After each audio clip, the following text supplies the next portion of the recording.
Hola, ¿qué tal queridos amigos radioyentes? Somos estudiantes de la Escuela de Educación Superior Pedagógica Pública Mercedes Cabello de Carbonera, de la especialidad de Comunicación sexto semestre.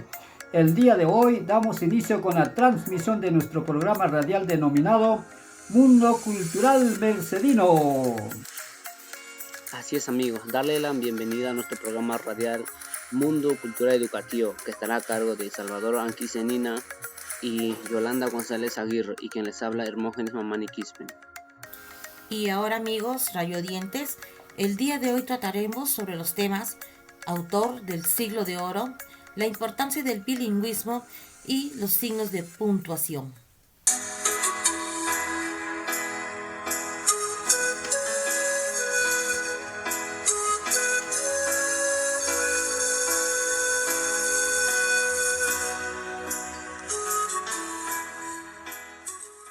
Dando inicio con nuestro programa, en primer lugar trataremos del tema la poesía.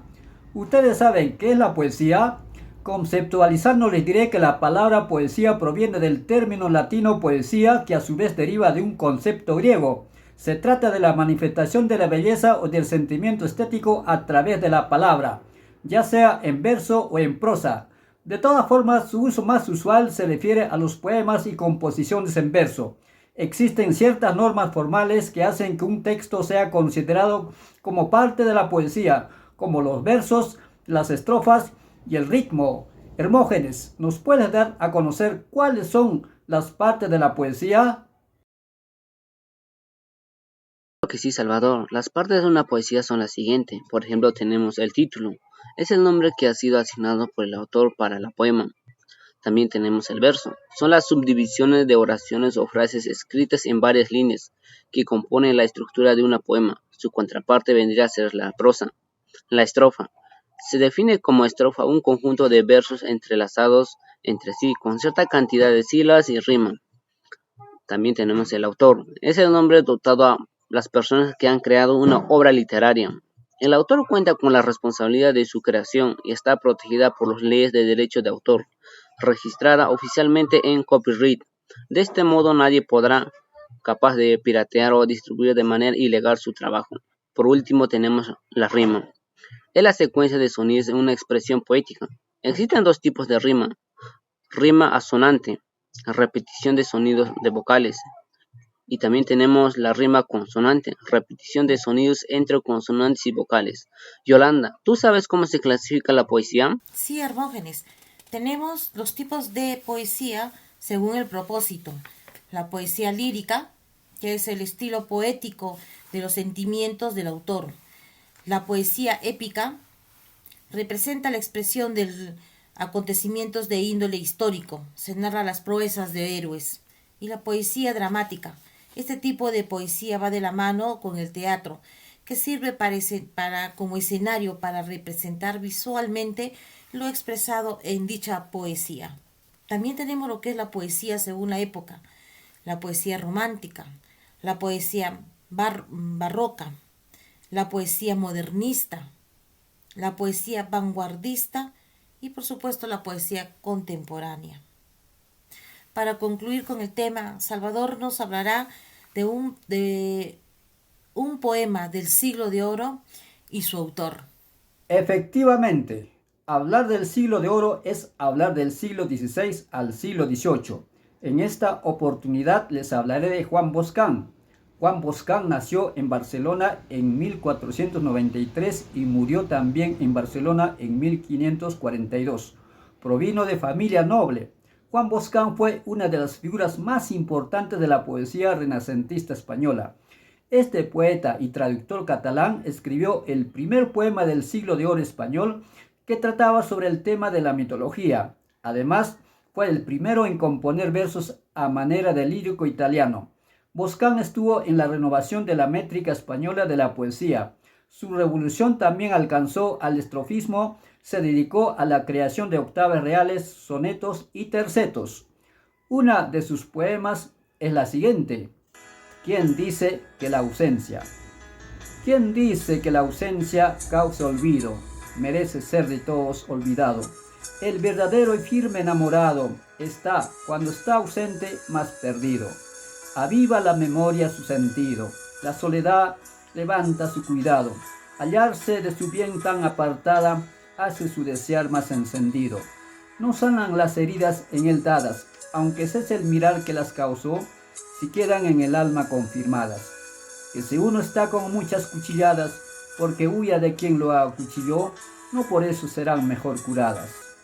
A continuación, Yolanda nos hablará de un tema muy importante, la importancia del bilingüismo en el Perú. Adelante, Yolanda.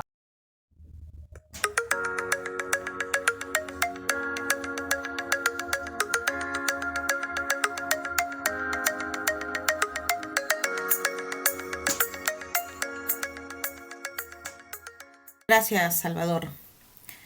Ahora hablaremos sobre el bilingüismo en el Perú. El lenguaje alimenta nuestro cerebro, enmarca nuestros pensamientos y posibilita una comunicación compleja. Las palabras, las expresiones son únicas de nuestro idioma, define en gran medida cómo vemos y entendemos el mundo. Una de las dificultades de la interrelación entre el quechua hablante y el idioma castellano tiene sus inicios desde la conquista de América, ya que desde ese momento está sufriendo la discriminación, obligando a sus habitantes a hablar el castellano bajo la educación evangelizadora.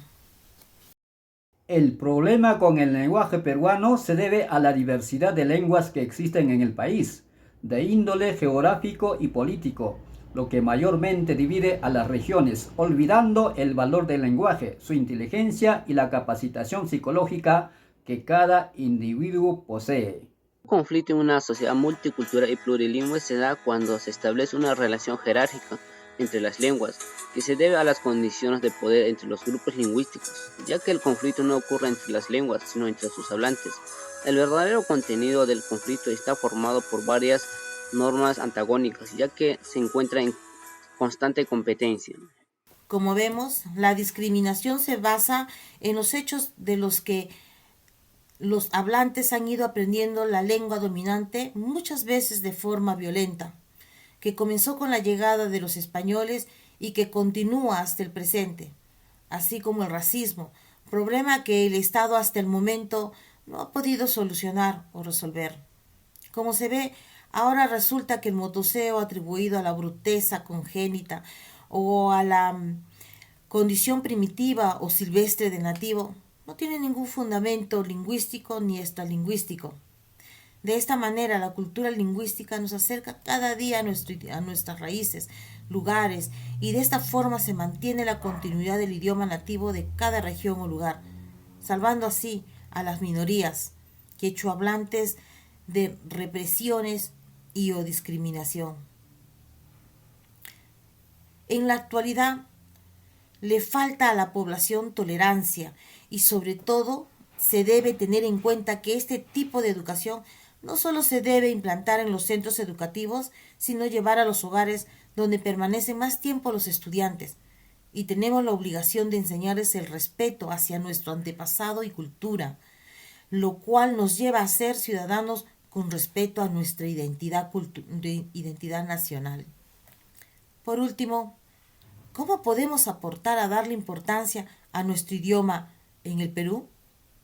Los ciudadanos peruanos tenemos que buscar estrategias lingüísticas que podrían ayudar a conseguir un nivel de prestigio del idioma con tolerancia para el hablante nativo, así como fomentar una campaña a favor de la reorientación de actitudes, lo que implica el cambio de mentalidades respecto a la lengua y del papel en el que juega dentro de la sociedad.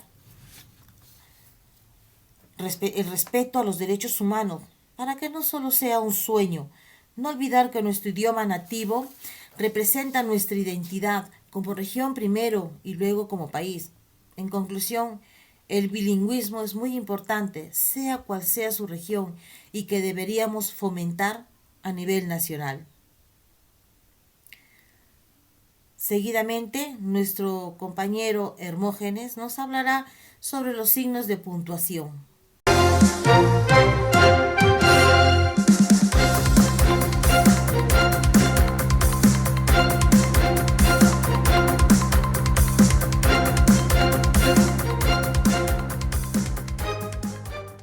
Gracias, Yolanda. Bien, amigos radio oyentes, ustedes se preguntarán, ¿qué son los signos de puntuación? Los signos de puntuación son señales o marcas gráficas que permitan al redactor estructurar un discurso escrito, al tiempo que le permita al lector identificar las inflexiones del texto, es decir, el modo de entonación y las pausas necesarias, que faciliten su comprensión.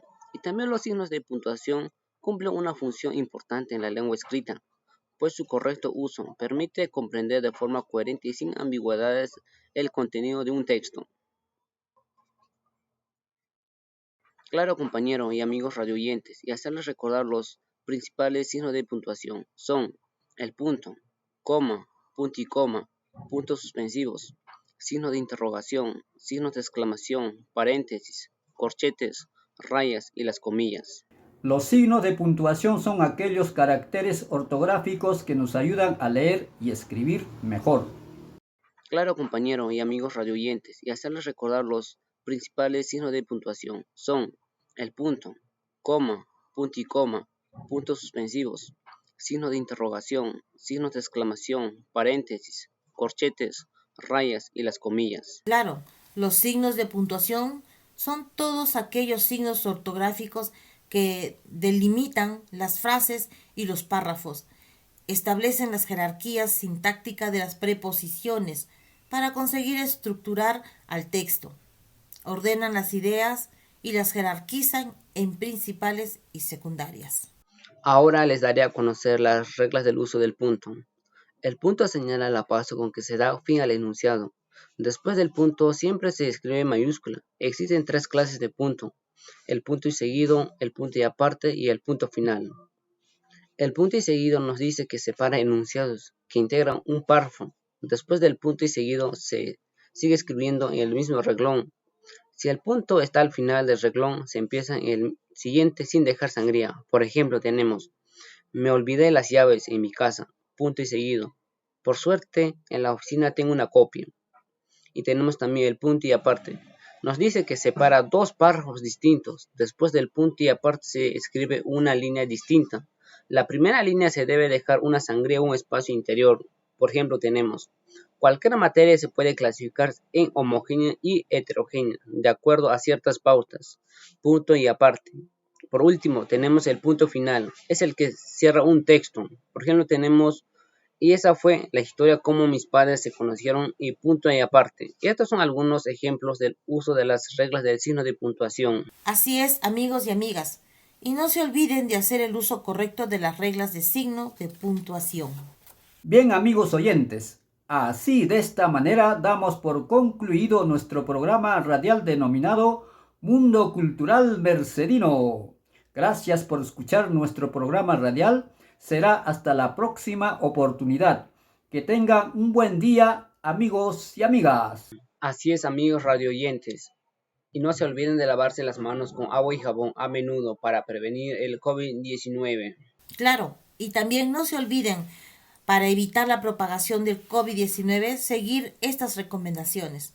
Mantener una distancia de seguridad con otras personas, de 1 metro como mínimo.